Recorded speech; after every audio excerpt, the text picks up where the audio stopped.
So, for the last really 3 years, we've focused on, as you know, I know there's 6 or 7 years, we focused on China's financial system. Yeah.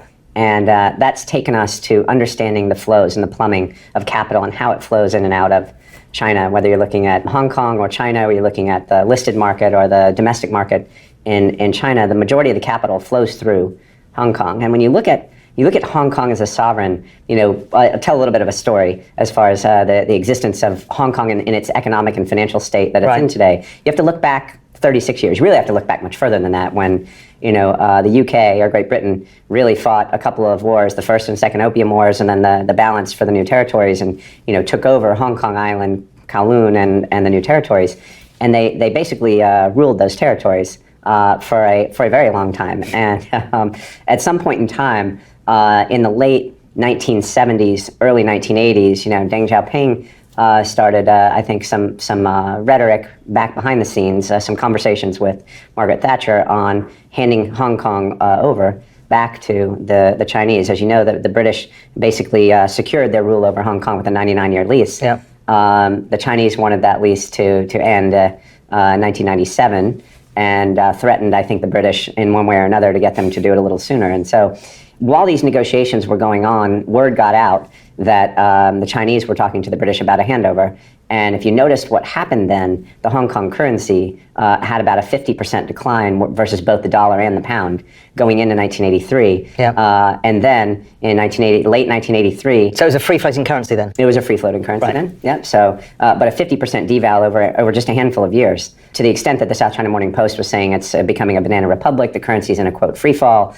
And then they pegged it to the dollar, the US dollar. Fascinating, right? It's being controlled by the British, and yet they pegged it to the US dollar, looking for more stability than I guess the British had. Nice dig. And now, now we face Brexit. God only knows what's going to happen next.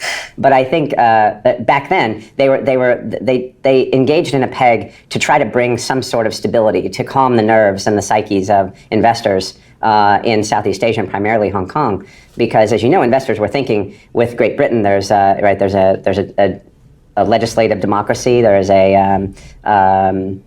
basically a financial stability, there's rule of law. The all the sector credit to GDP is 300%. Banking assets to GDP are 850. So they're the most levered nation in the world, with the most expensive real estate in the world, with an economic arrangement with a country that is no longer synchronized. Right. It is a recipe for disaster. In a hard edge like they have to maintain, they have to sell dollars and buy their own currency. So they have to sell their rainy day fund, their excess dollars they have to sell. So they've sold 80% of those dollars in a year's time. Just think about that. So what happens when they sell the last 20%?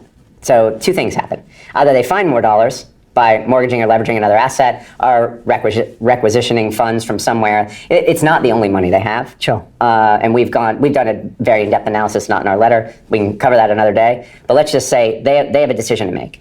They can raise rates up to the level where they stop the currency from running, i.e. converting to dollars, or they can find some more money to fight the peg with. Now, the other question is this is clearly tied into the Chinese story.